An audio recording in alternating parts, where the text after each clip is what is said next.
Thank you very much for attending today's weekly market analysis webinar. We are on September 5th, so we're obviously into September now.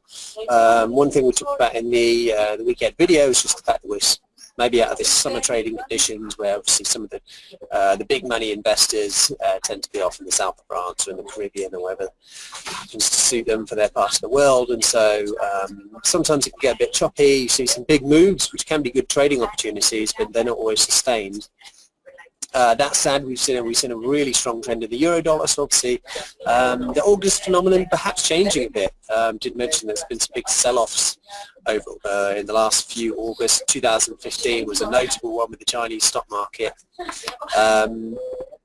So anyway, we're into September now, so big money's coming back in. We've got a few events coming up this month, German elections, ECB this week obviously, which we're going to talk about. You know, all sorts happening in North Korea, so yeah, lots of things that potentially could drive markets. I'm sure you've read this risk warning by now. So the week starts on September 4th. Obviously we're on the 5th here. I've already apologised pre to the start of this webinar for the fact we're doing it on a Tuesday. That's not normal. Normally this would be a Monday webinar. So the week did start yesterday, but still the week is yet young, and the big event, the ECB meeting, is still yet to come. Big themes very much the same. You'll notice that I've added war and military conflict onto there, which I didn't really want to do, but you can't deny that that is definitely a consideration. My phone being turned down, but it's not my phone. It's just a busy office. I'm not sure if you guys can hear that anyway. So obviously war and military conflict, it's, you know, North Korea is obviously what everyone's looking at the moment. So, you know, hopefully this all peters out. We're seeing a big spike in gold price at the moment. We'll have a look at that gold chart in just a minute. A bit of a flight to havens, government bonds in demand today, for example, stocks. You know, a bit kind of mixed, because actually some Chinese data was quite decent today. Chinese service sector was decent. It's good for global growth, slightly offsetting those North Korea worries. But you know, they, you know, Kim Jong-il has just set off a, Kim Jong-un has just set off a, you know, nuclear test. So yeah, it's worrying. So can't deny these factors within markets. So I added that to the big theme because I feel like this actually will be something that kind of continues rumbling on in the background.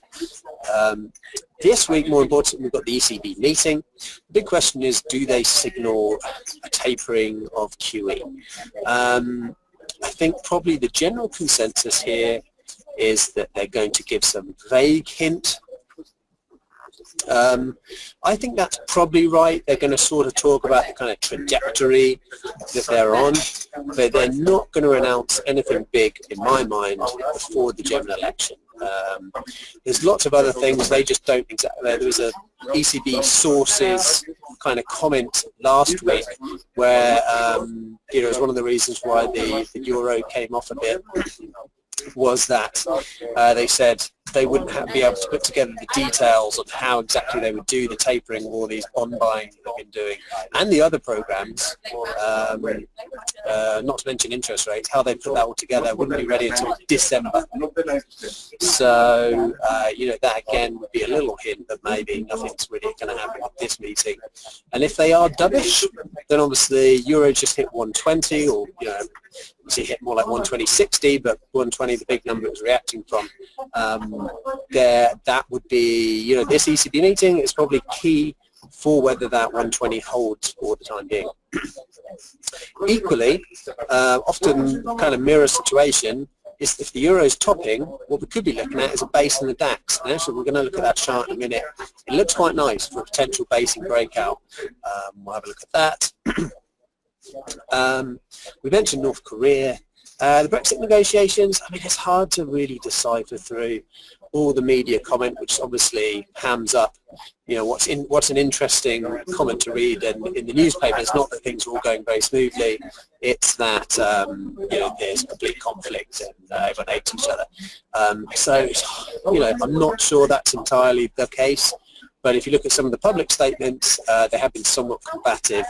But again, I don't know if that's, again, just adding to this kind of perception for the public that they're fighting for our best interests, whereas maybe behind the scenes they're all just sipping champagne and quite a lovely time. But all of that really doesn't help sentiment towards the pound. It's notable the pound has not been as strong against the dollar, which has been very weak over the last couple of months, as the euro. You know, obviously the pound has been completely smashed against the euro. So we'll look at that euro-pound chart as well. Obviously we have the effects of the storm last week. That hit, I mentioned in the week ahead video, and that's already come to pass really, that the gasoline prices pretty much come back down to those pre-storm Harvey levels. We do have a new storm, Storm Irma, hitting Florida potentially. That could affect some of the refineries on the coast in Florida, potentially some of those offshore refineries in the Gulf of Mexico, but probably not going to do the same kind of damage to oil market capacity as Harvey did. You still want to watch Storm Irma, so we'll be tracking that, particularly if you're an oil trader, you want to be watching that. Okay, enough of all that. Let's switch gears to the charts. So as per usual format, we've got the euro dollar on the chart here. So, you know, here is the big 120 level. Obviously, we came just short of it once. Bumped into 119, pulled back, had a nice little breakout, and then we had this nice little reversal pattern here. You could say reversal, you could say indecision pattern, but it's the 120 level. And obviously we'll push just above it, 120.50. Of course, I'm going to the toilet in a second.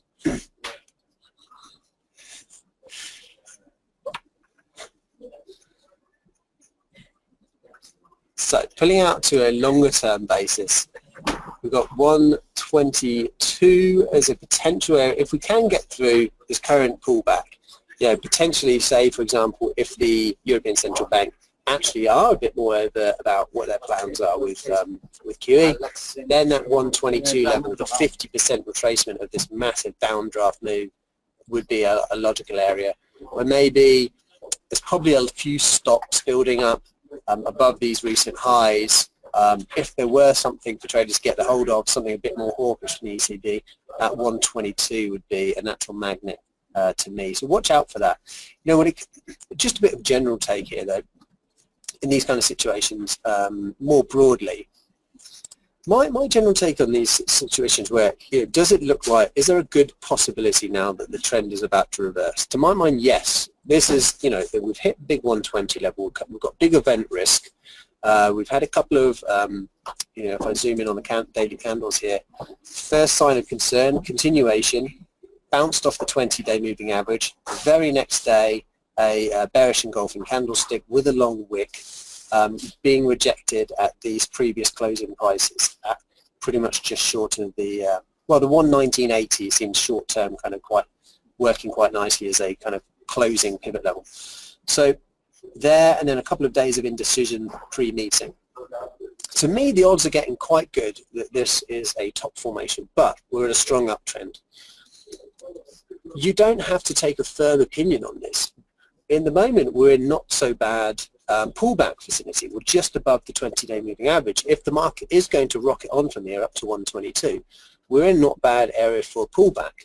Equally, when we were back in the 120 type vicinity, when we got that bounce back up to the peaks, that potentially was an area to get short near the positioning for a top. So you can actually, if you don't get married to a position, as long as you've got in at a decent price and your risk is not too extreme, then you can actually be playing both directions here. And obviously one of them is going to go wrong, but we get a big reversal. Maybe we turn down to like 116, 115 even, if this does prove to be a top. Or we just continue and get a little 200 pips to the top side. Either way, you know, even if your stop loss is 100 pips, you're still quids in. So it's a lot about just where you get into these trades versus are you right and wrong. You can actually be long and short in these kind of scenarios where the trend is strong but there's a potential top. Obviously when the trend is just going nicely and you don't really see areas of resistance, you don't want to just be shorting randomly, but when it's a big 120 level, other factors like the ECB meeting, then you want to consider doing both at the same time. So that way, if you are going short at the highs, you're not going to be beating yourself up quite so much if the market does continue going higher, because you'll also have that position long. I hope that makes sense. Obviously fire if there are any questions if it doesn't. So more specifically, let's get back to sterling chart. You can see when the candles are zoomed in here, it's a bit of a mess at the moment. Some levels that we've been mentioning, this 128 level, I had this 128 as the round number, and then this kind of pivot level where we had touched a couple of lows here, worked quite nicely as a bounce. Now we're trapped between the 50 and 20-day moving average. Both are kind of just crossing back and forth above each other all the time. We're pretty much in a range at the moment now. There's a slight upward bias to this range to my mind, but we are in a range. So don't apply, trend following tactics on the daily candlesticks at the moment, because they're probably not going to work. It needs to be opportunities more near the top and bottom of the range. If we do push higher again, I'll be eyeing up sort of 130.50. This previous peak from here has acted significantly a couple of times, kind of almost supported this big drop before we headed lower. If not that, then 131 would be areas where you're looking for signs of weakness for this pound market to roll over again. I'm not sure there's enough really at the moment to tell us that we're going to push higher. That is my general bias, that we eventually continue the trend, but I have got a feeling that maybe we have to drop down to the sort of 126 vicinity again. That we had kind of the big, we didn't really make enough progress above the previous high here. We've dropped quite a lot. If you just look at this weekly chart, my sense is that maybe we have to drop a bit further. So obviously you have your general bias, but you have to be looking at the price action too. If it's looking weak, it's not the time to act on your bias. Switching gears to dollar yen, and things have been setting up quite nicely off the base here. Let me zoom out. Actually, no, I think it's the weekly chart. It's a bit more clear on this. So, it's fairly clear what the support is here. We're at that 50% retracement of the rally, which you can kind of see hidden in my chart over here.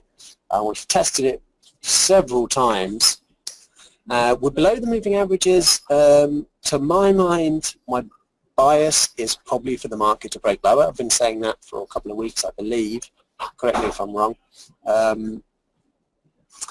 But again, we're still in a range. So, you're probably a bit nervous if you bought this 108.50 level at the moment, understandably, because we're not making any consistent progress above it. But just because we've had a few consolidation weeks doesn't necessarily make the trade wrong. So at the moment, still a good chance we just rally up into at least the middle of the range around 112. But I think eventually we turn lower. But probably it should be fairly clear cut. So we've had a few sort of doji-like weeks here. Not dojis, but spinning tops really. Once you get some shorter-term closes, ideally a daily close, but that could come a lot lower below here, then that's really our confirmation that we're breaking down. If you do wait for that daily close, don't get too optimistic on the rebound. You might have to play the breakout of that daily low after that candle and just trade the momentum down. But this, the nature of these webinars, they don't go into entry technique so much, more about what the big levels are, what the trends are. But we are hoping to set some more webinars up on those kind of entry techniques as well. If that's generally a point of interest for traders, that can be significant. Did mention I'll touch on that euro sterling chart. Nothing more to say really other than the fact that we've obviously hit these 8-year highs, which is pretty big. Obviously, this is a monthly chart that we're looking at here, and so it's just a major level of resistance. We're seeing some pullback as you would expect to see. Drop down to the daily chart, pull back to the 20-day moving average. People are buying the dip at the moment. But this would be another bit of evidence to me to suggest that you know, the 8-year high, big resistance on euro sterling, and the 120 level on the euro dollar, again, you know, who knows if it is a top or not, but it certainly adds to the case that it is. Switching gears to the FTSE here, again, very much a range-bound situation. You know, I've talked in a couple of week-ahead videos in a row now about the 7,300 level as a big support. It also coincided with the 200-day moving average. So obviously you get the kind of culmination of supports there, and you've got, you know, a really nice bounce within the same day, and it's followed through for a few days, but we've basically kind of, if I zoom in a bit there, you can see that we've basically kind of topped out at these recent peaks. You know, all you can really say is that these bull markets are pretty resilient in equities, and I don't see anything yet. Really, the break of the 7,300 would, for my mind, be required to be even vaguely tempted to short these equity markets for any sustained period. Wall Street's made a higher high. We talked about the higher low. It's followed through with a higher high. So, you know, this is not looking too bad now for a resumption of the uptrend. You can kind of see where some people would have been short here, shorting at the trend line, but it didn't work. We came up, we've retested the trend line and the moving average here, so potentially an area where we could push on further. Bit of a dip potentially at the old resistance, now turning into support. Be wary though. No, I'm saying be wary, but we're not above 60, but we are above the 50. So still pretty much in you know, uptrend territory according to this daily chart. Above the moving averages, above the 50 on the RSI. So you know, again, it's market's looking fairly resilient, especially considering there's been talk of nuclear war. Here's that DAX index I was talking about. Obviously, often a mirror to the euro, just because there's so many German exporters who prefer a cheap euro on the index. So don't always use trend lines for these purposes, but it's working out. This one looks quite clean.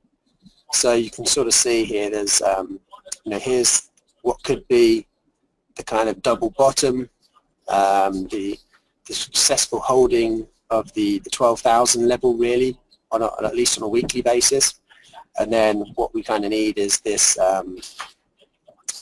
this downsloping trend line to break to the top side for the breakout from the base. Now, this trend line certainly could work, but if you're less confident in the trend line, then you're going to probably wait for slightly higher prices. I would probably be using the previous lows there as kind of how we began this basing process in this area. And obviously that's more like the 12,300 mark. And obviously you can see we're just probing that trend line. At the very same time we're probing the 50 area, which once we're above it, again would denote us that, that bullish trend. Okay, let's just get over to oil markets. So here was the kind of downturn in oil prices during Storm Harvey, and then we had that massive rebound that actually put us up to new highs. So the market's still looking, you know, it's pretty choppy range-bound territory at the moment. You know, there hasn't been a breakout yet. So if you are buying now, you're buying pre-breakout. Really, I mean, above 53.50 would be the real confirmation, but I think just to close for me above 53, even 52.90, where I'm hovering the price, the crosshairs at the moment, would probably do it as a confirmation that Brent's breaking out of this range.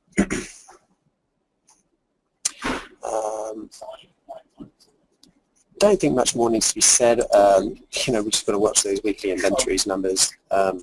No particular OPEC stuff happening at the moment as far as I'm aware. Here's the nice breakout in gold. Pretty textbook stuff, really. Had the breakout above 300, came back, perfectly tested the 1300 mark. You know, what do we get down to 12.99 or something? You know, I would hope anyone who did have that buy off the 1300 mark, you wouldn't have a stop loss on a kind of long-term trade like this. £1 $1 below the you know, the area of support, and it's, you know, it's fired up. It's fired nicely. In terms of resistance to watch out for, you know, obviously kind of starting to broach this. This was the Donald Trump election, pre-election peak. So we've got above those Donald Trump election levels now in gold. So, you know, we're off to the races. You know, look for, from my mind, look for pullbacks, and it seems like good odds we can test the highs of the year. One extra thing to note is often symmetry works a lot in markets.